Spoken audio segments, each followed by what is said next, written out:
François Lefort, bonjour. Bonjour, oui. Bienvenue à la brasserie du Parc à Nanterre. Oui, Il y a tout juste un an, les anciens habitants de la cité Gutenberg ont lancé un blog oui, dédié aux bidonvilles et aux cités de transit. Et pour enrichir encore davantage la qualité de ce blog, oui, nous avons décidé donc d'y intégrer un nouveau concept, celui du CBG Café. Le concept est assez simple, c'est venir à la rencontre d'une personnalité et en dresser... personnalité, ça ne va pas bien. Oui. Je reconnais là votre modestie. Et donc de dresser le portrait de cette personnalité et prendre le temps de nous arrêter sur les principales étapes de votre vie, de votre carrière, de votre parcours. Voilà. Mais en sachant que justement, la Cité Blanche et Gutenberg et les bidonvilles de Nanterre, c'est essentiel de mon parcours. C'est ça qui est important. Vous aurez l'occasion d'y revenir, je vous le garantis. Voilà. Mais juste avant de commencer, et au nom des amis du blog de la Cité Blanche Gutenberg, je tenais à vous remercier parce que vous inaugurez ce soir le premier CBG Café. Merci, quel honneur. C'est un honneur surtout pour nous. Et, mais juste avant vraiment de rentrer dans le vif du sujet, je souhaiterais revenir sur votre patronyme. Votre nom officiel, en tout cas tout le monde vous appelle François Lefort, Oui. mais votre nom officiel c'est François Lefort des Églises. Oui, C'est un nom qui respire la grande bourgeoisie, la noblesse. oui, et oui. Vous pouvez m'en dire quelque chose? Enfin, c'est-à-dire que moi, je suis d'origine d'une grande famille, mais en même temps, la chance que j'ai, c'est que je viens de c'est une famille qui vient de Saint-Malo. Et donc on est curieux de tout ce qui se passe dans le monde entier, quoi. C'est des gens qui voyageaient, c'est des corsaires. Et donc j'ai toujours été attiré par ce qu'il y a plus loin. D'accord. Et donc au lieu de m'enfermer dans le ghetto bourgeois de Neuilly, c'est pas par hasard que j'en suis sorti, parce que j'ai eu la chance que des événements m'en sortent en même temps. Très bien. Voilà. Mais donc je renie pas mes origines. On est comme on est. C'est la seule chose dont on n'est pas responsable, c'est sa naissance. Absolument. Hein. Et donc je renie pas mes origines, mais en même temps, ça n'a fait aucun obstacle au fait que je vienne dans les bidonvilles. D'ailleurs, il y en avait un autre qui s'appelait Gérald de Brossiac, qui est une grande famille et que tout le monde connaissait et qui était aussi comme ça. Et on venait pas avec condescendance, on venait parce que ça nous fait plaisir d'y être là-bas. Vous voyez, c'est pas... Donc c'est vraiment pas pour... Vous étiez dans la on venait rencontre. pas apporter quelque chose, on était là avec plaisir. Donc c'était la dimension humaine qui vous intéressait, Exactement. donc toujours tourné vers l'autre. Exactement. Très bien. Alors, vous êtes né en 1946 à Boulogne-Billancourt. Oui, Vous passez l'essentiel de votre enfance et adolescence à Neuilly-sur-Seine. oui. Et contrairement à vos frères et sœurs, vous n'êtes pas très passionné a priori par les études. Non, j'étais carrément le cancre, oui. Très bien. Néanmoins, durant cette période, deux événements vont venir compter dans votre vie. Oui. Le premier, c'est la disparition de votre frère suite à un accident. Mhm. Et le deuxième, ce sont les événements du 17 octobre 61, où vous avez assisté du balcon donc du logement familial Oui. à la violence policière. Et donc, irrité par cette violence, vous êtes descendu, vous avez ouvert les grandes portes. C'est un bas mot. Violence, le mot est pas assez fort, ça a été un massacre. Un massacre. Oui. Moi, ça m'a beaucoup marqué, donc j'avais 15 ans. Et donc, en bas de chez moi, les gens manifestaient de façon pacifique pour protester parce qu'il y avait un couvre-feu qui avait été décrété pour les Arabes. Un couvre-feu en France, il y a en 62 un couvre-feu pour une arabe. Donc rappelons que le préfet, c'était le préfet C'était Papon. Papon, mais il y avait un préfet, il y avait un ministre de l'Intérieur, qui était Roger Frey, il y avait un Premier ministre qui était Pompidou ou Debré, Absolument. il y avait un président de la République qui était De Gaulle, mais à cette époque-là, l'apartheid, c'était la réalité des choses, on pouvait faire un couvre-feu. Donc ils avaient manifesté de nuit pour braver le couvre-feu en disant c'est scandaleux, et on a tiré dans la foule, on en a acheté dans la Seine. Moi j'ai même vu un certificat de décès où il y avait écrit noyé par balle. Vous voyez, donc c'est le dernier massacre qu'il y a eu à Paris. On ne sait pas s'il y a eu 100 ou 300 morts à peu près, mais c'est le dernier grand massacre. Et tout le monde se souvient de Charonne où il y a eu 9 morts, alors qu'il y en a eu beaucoup plus ce jour-là. Moi j'ai assisté, Papon a dit qu'il n'y a eu que 2 morts, moi j'en ai vu 6. 6 morts. Donc dès le lendemain, j'ai su que les hommes politiques n'hésitaient pas à mentir sur ces choses-là. Et c'est ça qui a déclenché ma venue le lendemain, je suis allé dans les bidonvilles. Parce qu'en descendant, effectivement, quand vous avez vu ce massacre, vous êtes descendu. Je suis descendu ouvrir la porte pour que les gens puissent rentrer dans la cour. Absolument, pour les protéger. Et voilà, et ils ont dit qu'ils venaient de Nanterre, de l'autre côté de la Seine, et le lendemain, je suis allé. Et ça a été un choc, le troisième choc de ma vie. Le premier, c'est la mort de mon frère. Le deuxième, c'est ce massacre. Et le troisième, c'est de découvrir ces bidonvilles que j'ignorais. Alors qu'ils étaient à 10 minutes de chez moi. C'était pas loin de Nanterre. Mais nous, on n'y allait pas. Et j'ignorais complètement que les gens puissent vivre dans ces conditions de saleté, comment dire, ils n'avaient pas le droit d'améliorer leur maison. Il y avait des incendies, il y avait de la boue partout. Il y avait l'insécurité, la police, c'était des punis de la police, ça s'appelait la Brigade Z, qui se comportait vraiment de façon scandaleuse en cassant les portes, en ne frappant pas à la porte. Donc j'ai découvert la misère institutionnelle. Il y a une misère qui allait de soi, mais là c'est institutionnel, parce que c'est des familles qui auraient très bien pu, on aurait eu vivre tout à fait normalement. Mais on les avait parqués dans cet endroit-là, en espérant qu'ils s'en aillent, on les mettait dans des conditions de vie scandaleuses.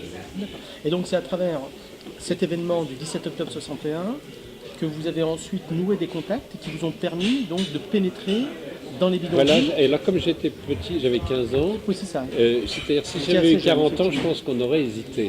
C'était quand même la donc guerre d'Algérie. L'insouciance en quelque sorte. Oui, mais c'était la guerre d'Algérie, donc il y avait un certain danger, et donc moi, je ne me rendais pas compte, et les gens à ce moment-là, donc il y avait le FLN qui était présent, me laissaient rentrer en disant un gamin de 15 ans, il n'y a aucun problème à ce qu'il rentre.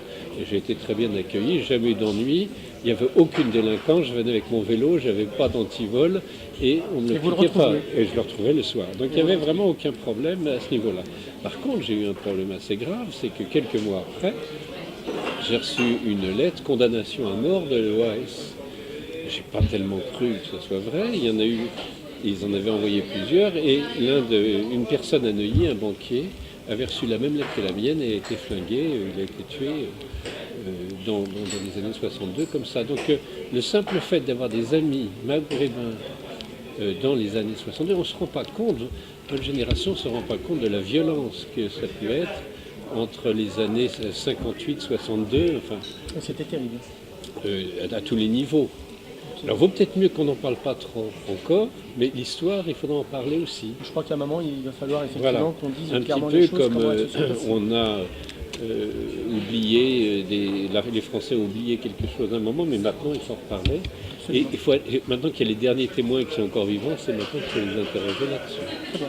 Mais il y avait beaucoup de gens qui étaient tués dans Nanterre, Gennevilliers, Nanière. Ça a été une période difficile pour la génération les plus anciens de maintenant. Donc les premiers contacts étaient assez faciles. Oui. Il y avait l'hospitalité, le sourire. Le thé à la menthe. Le thé à la menthe, effectivement.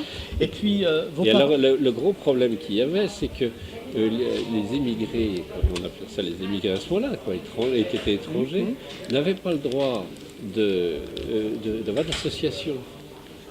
Donc impossible de faire du football, impossible d'aller partir en colonie de vacances, impossible de faire des sorties avec assurance pour amener les enfants au musée du Louvre ou ailleurs. Et ils m'ont dit, est-ce que tu ne pourrais pas faire ça? Et donc nous avions, avec une bande d'amis du même âge que moi, créé une association, c'est-à-dire dans le cadre du Secours catholique d'ailleurs, et de façon à pouvoir pallier au fait à partir du moment où vous avez pu faire des associations, moi je me suis dit maintenant... À partir de 1981, avec l'avènement effectivement de l'élection de François Mitterrand. Mais revenons juste avant, en tissant ces liens de proximité avec ces populations issues de ces baraquements immondes, vous y alliez assez régulièrement, alors qu'à ce moment-là, vos parents vous croyaient au scout, n'est-ce pas vous alliez effectivement passer tout le temps. Et c'est, je crois, par les bidonvilles que vous avez fait une rencontre extraordinaire avec l'abbé Pierre, notamment. C'est-à-dire que ces cités-là, à ce moment-là, l'abbé Pierre, en 1954, on avait beaucoup parlé. Et puis après, il était revenu d'une discrétion terrible. Mais par contre, il continuait à être dans ce monde-là. Bien sûr. Et il m'a beaucoup aidé. En particulier, c'est lui qui m'a dit de me méfier des journalistes. Voilà. Et parce qu'il y avait eu un article de journal disant François l'ange des bidonvilles. Absolument. Voilà. Absolument. Je crois que c'était François, et donc il m'a dit maintenant, pendant 20 ans, tu ne vois plus un seul journaliste. Absolument. Et il y avait aussi quelqu'un qui s'appelle Père Joseph Rezinski, qui était un prêtre qui avait fondé l'association ATD Quart-Monde, et qui, lui, était du côté de Noisy-le-Grand, de l'autre côté par rapport à Paris. On se connaissait entre nous, et toujours pour la même raison, c'est-à-dire comment faire qu'on puisse remplacer les gens qui ne pouvaient pas faire d'association. Et puis aussi sortir du ghetto, parce que ce qu'on remarquait très vite, et les parents le comprenaient, c'est que le bidonville était un ghetto, et il fallait que vous alliez au Louvre, il fallait aller à Saint-Germain voir le château, il fallait faire du foot contre des gens comme ça. Et donc, comment casser ce ghetto alors, ce qui est amusant, c'est que, par exemple, le foot, très souvent, on gagnait tous les championnats, parce que l'équipe était tellement motivée que ça marchait. Donc, on était content de voir ça. Très bien. Voilà. Très bien.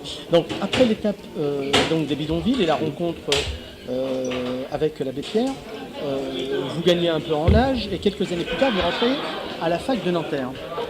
Vous appartenez au mouvement du 22 mars qui a lancé mai 68, et puis l'agitateur, puisque c'est comme ça qu'on vous appelait, que vous étiez, rentre en séminaire à Issy-les-Moulineaux. Oui, c'est un peu bizarre, mais je pense que je ne me serais pas prêtre si je n'avais pas eu le contact avec l'islam. Je ne parle pas de l'islamisme, je parle de l'islam, c'est-à-dire que on avait des grandes discussions de 61 à... Je suis rentré en 68 donc, au séminaire, parce que je ne pouvais plus être à la fac, j'avais eu des ennuis. Et donc, Déjà oui. Et donc le fait d'avoir ces grandes discussions religieuses avec des vrais croyants, je parle des vrais croyants, m'a beaucoup marqué. Et je suis le plus musulman des catholiques. Enfin, vous voyez ce que je veux dire, c'est... j'ai jamais voulu convertir, je suis venu prendre ce qu'il y avait de bien dans les gens qui ne pensaient pas forcément comme moi. Et donc j'ai beaucoup appris, en particulier de la génération de ceux qui sont les plus anciens maintenant, ou même malheureusement beaucoup ont disparu. Et on avait des grandes discussions à ce moment-là. Donc c'est une des raisons pour lesquelles je me suis intéressé à Dieu et je suis allé au séminaire après. Très bien. Mais alors j'ai demandé à être du diocèse d'Alger, pour être sûr d'être au milieu musulman. J'ai demandé à être du diocèse d'Alger, évidemment. Alors justement, votre vœu a été exaucé, puisqu'en 1970, vous quittez la France pour l'Algérie pour exercer votre ministère.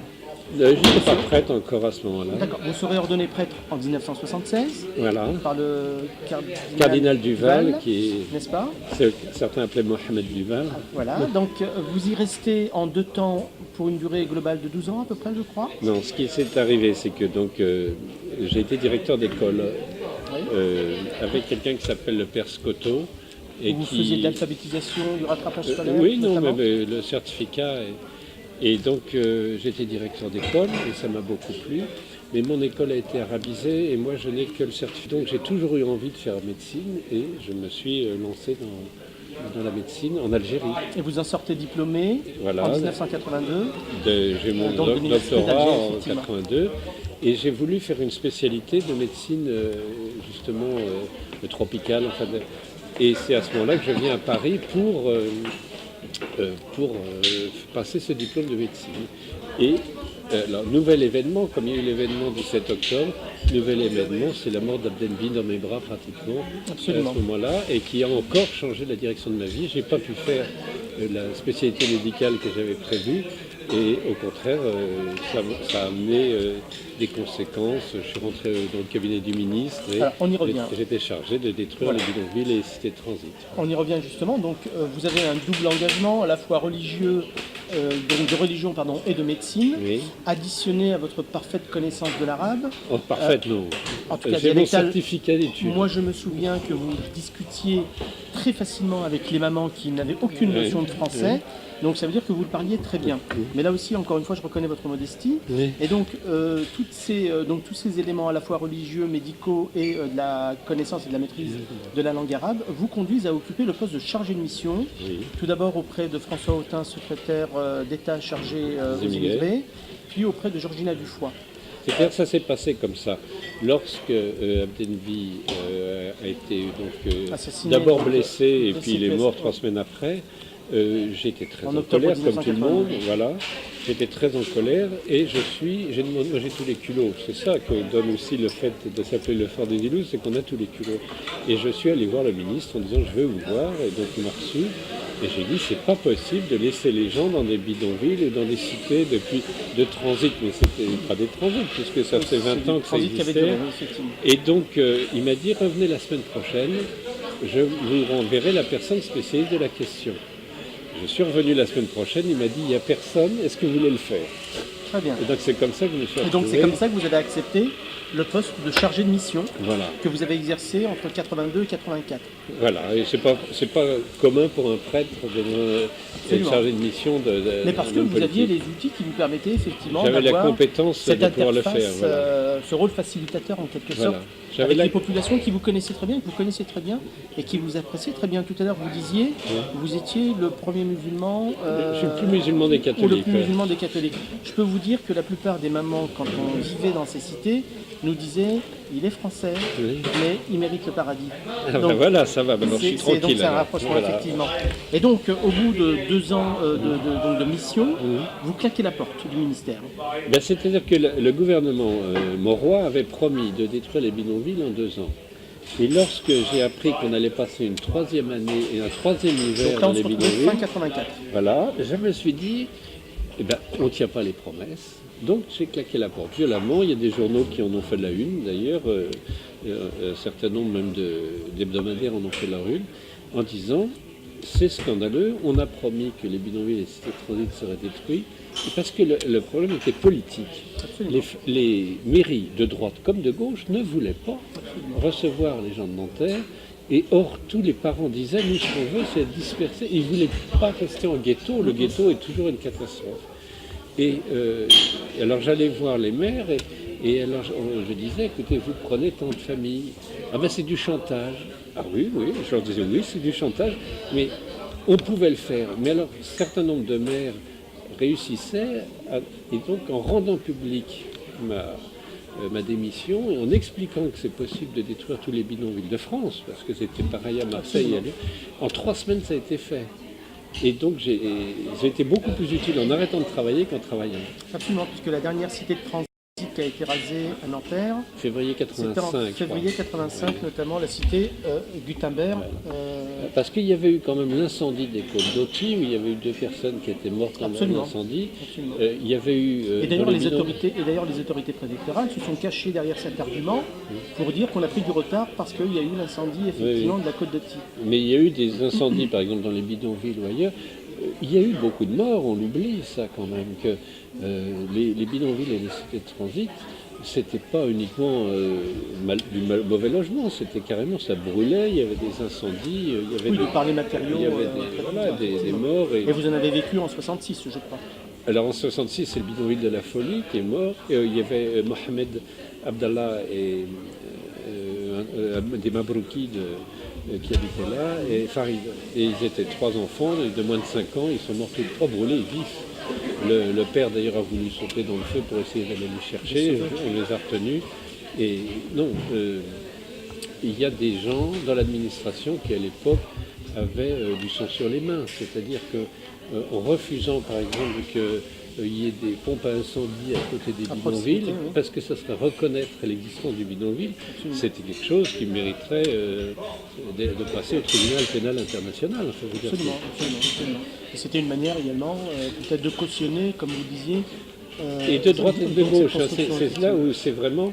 mais il y a eu aussi des gens extraordinaires de droite et de gauche qui ont voulu essayer de faire évoluer les choses.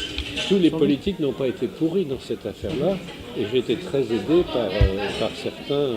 Par exemple, quand j'ai démissionné, eh bien, j'ai démissionné violemment, eh bien, Georgina Dufoy a convoqué un journaliste du Matin de Paris qui, on en parle souvent et pas souvent à la télé encore maintenant, et en disant, le père Lefort a démissionné, ben, si j'étais à sa place, je ferais pareil. Donc c'est gonflé, elle est très courageuse de dire ça. Et du coup, je crois que ma démission a été plus utile parce que ça a été une espèce d'électrochoc où les gens se sont rendus compte C'est un élément qu'il y avait... déclencheur qui a permis effectivement Voilà. d'accélérer le processus. Alors de après, relogement. ça n'a pas été forcément bien parce qu'il y a eu des endroits où des ghettos se sont reconstitués. Il y a eu... Mais quand je suis parti en décembre 84, pratiquement il n'y avait plus de ghettos. Et on les a tout de suite reconstitués parce que c'est tentant de mettre toutes les familles à problème au même endroit. Absolument. Mais c'est une erreur fondamentale. Ou de même aussi, ce qu'on avait inventé, c'est de mettre les familles dans des pavillons. Pourquoi les HLM seraient toujours dans des appartements de 15 étages? Absolument. Et donc, Il y a eu quelques familles qui ont été relogées effectivement. dans les pavillons, Dans des pavillons, pourquoi pas? effectivement. C'était une manière effectivement. Les familles, Donc, de gravir, il y avait des familles qui avaient beaucoup d'enfants et parcours résidentiel, en c'était quelque très sorte. bien, oui. Et je crois qu'ils y sont toujours. Pour Absolument, beaucoup. absolument, j'en connais certaines. Donc 30 ans plus tard maintenant, quel regard portez-vous sur... Allez, on va se le dire, vous avez établi un diagnostic, je dirais, implacable. Quel regard portez-vous aujourd'hui sur la démission de la puissance publique face à l'enlisement du dossier des cités de transit à l'époque? Quel était l'élément qui faisait que le transit qui devait durer 3, 4 ans, 5 ans maximum, a duré pour certaines cités à Nanterre Je crois que pendant 25 le blocage est politique, il est le même qu'aujourd'hui. Mais encore. Il est le même qu'aujourd'hui. C'est-à-dire que la solution, on la connaît. Lorsqu'il y a un problème dans une cité, c'est pas toute la cité qui est un problème, c'est une ou deux familles. Absolument. Mais ça retombe sur tout le monde. Et donc, le sang retombe, c'est vraiment le bouc émissaire. Et donc, la solution, il ne faut pas le cacher, à Doucet, à Gutenberg, il y avait une ou deux familles à problème, mais qui étaient encore plus à problème pour les familles. Et donc, la solution, c'est de casser les ghettos. On le sait. Mais pour casser les ghettos, il faut accepter que les gens puissent aller dans toutes les communes. Et les maires ne veulent pas, pour telle et telle raison, ils disent non, nous ne voulons pas recevoir, par exemple le maire de Rueil, de Baumel à l'époque, il en a fait des maladies. Bon. Et je me suis beaucoup disputé avec lui. Et il y a eu des pétitions demandant que les familles de Nanterre ne viennent pas à Rueil, qu'il n'y en ait pas. C'était pareil à la Garenne-Colombe, etc. Et les mêmes familles, un an après, quand les familles françaises partaient en vacances et donnaient leurs clés à la famille qui est originaire de Nanterre. Et maintenant, ils sont complètement intégrés, celles qui sont à Saint-Cloud, celles qui sont comme ça. Donc, la solution est de casser les ghettos, de poser cette question-là, de l'imposer aux maires, et pour ça, le seul moyen qu'on avait, il y avait un ministre qui s'appelait Roger Quillot, qui était formidable pour le faire, et encore aujourd'hui, c'est la même question. Comment casser ces ghettos et comment éparpiller les gens? Et à ce moment-là, les cités deviennent même habitables et je ne vois pas pourquoi on n'habiterait pas aux 4000 de la Courneuve. Les bâtiments sont pas mal, mais pour ça, il faut casser le ghetto. Donc c'est ce que j'ai fait, et pas tout seul, on a beaucoup battu pour le faire. Et donc on a réussi. Et immédiatement après ma démission, on a recommencé à faire des ghettos. Très bien. À partir de 1985, puisque les dernières cités de transit étant démolies, vous décidez d'entreprendre un tour du monde, loin de la civilisation, comme vous dites, à un moment, je crois, et au cours duquel vous vous intéressez aux conditions de vie des enfants des rues. Entre-temps, sans doute que vous avez occupé, je crois également, les fonctions de médecin en Mauritanie. Oui, j'ai été longtemps médecin au fin fond du désert mauritanien, et c'est là que j'allais tous les mois chercher des vaccins à Nouakchott et que j'ai découvert le problème des enfants des rues. Et c'est pareil, une solution assez simple et pas chère permettait de sauver ces enfants, puisque la moitié mourait en 4 ans, donc c'est quand même les sauver. Et petit à petit, cette méthode s'est étendue dans le monde entier. Et actuellement, le réseau d'échange des projets enfants des rues que j'ai fondé, je crois qu'il y a quelque chose comme 400 associations qui s'occupent d'enfants à travers le monde. Donc, mon métier, c'était médecin dans le Sahara. De médecin. Voilà. Et vous avez vécu combien d'années dans le Sahara? J'étais le seul médecin pour 70 000 personnes. 70 000 personnes. Donc c'est une médecine tout à fait différente. Et vous y êtes resté combien de temps? Moi, j'ai toujours été brouillé avec les chiffres, mais j'y suis jusqu'en 95, jusqu'à mon affaire judiciaire. Oui, c'est ça. Alors, venons-en à votre affaire judiciaire. On va dire qu'en 1995, les emmerdes commencent. J'en ai eu d'autres avant. Mais celle-ci, alors, j'ai rien à cacher sur mon affaire, puisqu'il n'y a pas le début du commencement de vrai dans les accusations, même si j'ai fait presque 4 ans de prison pour ça et que Enfin, je veux dire, j'ai rien à cacher. J'ai écrit un livre là-dessus qui s'appelle Justice. Justice pour l'honneur d'un prêtre. Voilà, pour raconter comment ça s'est passé. C'est certain que c'était un bon moyen de me faire sortir du système. J'ai tellement embêté de gens dans ma vie que je ne sais pas d'où viennent les coups. D'accord. Donc tout à l'heure, je disais que vous étiez l'agitateur. En tout cas, c'est comme ça qu'on vous appelait dans les années 70, on va dire.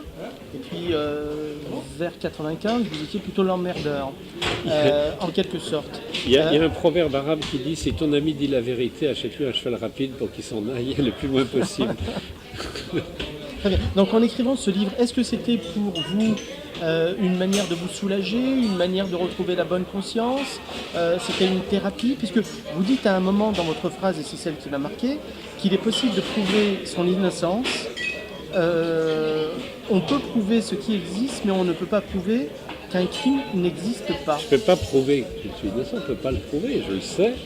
Les gens qui me connaissent bien le savent aussi, en particulier tous les gens que j'ai connus à Nanterre et qui m'ont vu m'occuper de jeunes, il n'y en a pas un seul, je crois, qui y croit. Et d'ailleurs, on peut faire allusion à la manifestation du 3 novembre quand on a rendu un hommage à la mémoire d'Abdel Bigamia à l'occasion du 30e anniversaire de son décès, et où beaucoup de Nantériens venaient vous saluer, vous embrasser et vous témoigner toute leur reconnaissance. Par contre, mon livre, j'ai pas voulu donner mon innocence, je veux dire, ça intéresse finalement personne, mais comment on vit ça? Comment on vit le fait d'être accusé à tort et de faire de la prison à tort et d'être condamné à tort? Alors justement, qu'est-ce que ça a changé dans votre vie? Maintenant, avant je disais, je fais confiance à la justice. Bon, maintenant, je me rends compte que la justice est humaine et c'est normal, elle peut se tromper. Ce que je reproche un petit peu, c'est de ne pas admettre qu'elle se trompe. Donc ça, c'est pas. Donc, j'espère qu'un jour, mon innocence sera officiellement reconnue. Bon, c'est pas. Bon, maintenant, je suis tranquille, il n'y a pas de problème, vous voyez. Mais ça peut arriver à tout le monde. Et en particulier, ça arrive peut-être moins souvent à des Lefort des Ilouz qu'à des Mohamed Ben Mahmoud. Voilà. Et donc, si je peux, moi, être le témoin qu'il y a des innocents en prison, j'estime qu'il y en a entre 600 et 1200 dans les prisons françaises actuellement. Ils sont condamnés à tort. Qui sont condamnés à tort, qui sont en prison. Et donc, mon combat, c'est aussi, comme d'habitude, d'essayer de... Si c'est pas moi qui le fais, qui le fera. De même, par exemple, en Mauritanie, j'ai dénoncé l'esclavage, et si c'est pas moi qui le fais, qui le fera. Très bien. C'est fini. J'avais juste une dernière question. On peut continuer? Vous êtes un homme d'église. Oui. Et vous clamez souvent vouloir rester un homme libre. Oui. Qu'est-ce que vous mettez derrière cette phrase? Il y avait un médecin dans les moines de Tibharin à Médéa, et à chaque fois qu'on le voyait, il disait « laissez passer l'homme libre ». Il s'appelait le Ferluc. Il était au milieu de populations musulmanes et ils ont été assassinés dans des conditions obscures. Et donc, on ne me fera pas dire quelque chose auquel je ne crois pas. Et donc, alors chacun a des croyances différentes, ça c'est tout à fait normal, mais ce qui est moi je m'intéresse aux croyances des autres. Absolument. Et comment avancer, et non pas, je ne cherche pas à imposer mes idées. Et ça, il n'y a pas une seule personne à Nanterre qui peut dire que j'ai tenté d'imposer ses idées. Par contre, ce que j'ai essayé, c'est de leur tirer, leur dire en quoi tu crois, qui tu es. Et... Si vous voulez, maintenant, je crois qu'il n'y a plus que 2 religions. Avant, il y en avait 2000. Il y avait les catholiques, les protestants, les musulmans, les juifs, les trucs comme ça. Maintenant, il n'y en a plus que 2. Vous avez les gens qui savent et les gens qui cherchent. Pour moi, Bush et Ben Laden ont la même religion. C'est les gens qui savent et qui veulent vous imposer leur idée. Cela, je m'en méfie énormément. Par contre, le musulman qui cherche, le Dalai Lama, l'abbé Pierre, Sœur Emmanuel, les gens qui cherchent, alors ça, on est tous d'accord. Vous voyez ? Et j'en ai rencontré dans le Sahara, par exemple. Les gens du Sahara, ils sont des gens qui sont constamment en train de chercher Dieu. Et donc, il n'y a aucun problème. Comme il n'y a pas d'abbaye dans le Sahara, moi j'allais dans les mahadras musulmanes, et au bout de 30 secondes, on oubliait que j'étais chrétien et qu'il était musulman. On venait prier tous les deux, et on avait des grandes discussions religieuses ensemble. Et je crois qu'il faut qu'on en arrive à ça maintenant. La différence, c'est entre ceux qui veulent imposer leur religion et ceux qui cherchent. François Lefort, merci pour ce moment agréable. Voilà. Je crois que ça nous a permis de savoir un peu plus sur l'homme. Voilà. L'homme qui a été blessé à un certain moment dans sa vie, même parfois à plusieurs moments. Mais on sent que vous êtes un homme encore avec une carapace relativement épaisse et solide. Et j'ai été très soutenu par tous les anciens amis de Nanterre, par exemple. Et c'est le message que j'allais vous transmettre. Voilà. Sachez, sans être le porte-parole des Nantériens, mais en tout cas tous ceux qui aujourd'hui gravitent autour de notre blog, et ils sont près de 150 000 depuis son lancement, vous soutiennent, vous témoignent toute leur reconnaissance parce que vous avez effectué un travail extraordinaire pendant plusieurs années. Vous faisiez allusion tout à l'heure à l'interdiction de constituer une association. Vous avez été pour nous des guides en quelque sorte. Et en leur nom, je tenais à vous témoigner notre reconnaissance. On a passé le relais. Merci infiniment. Ah, c'est Barakallahu fik.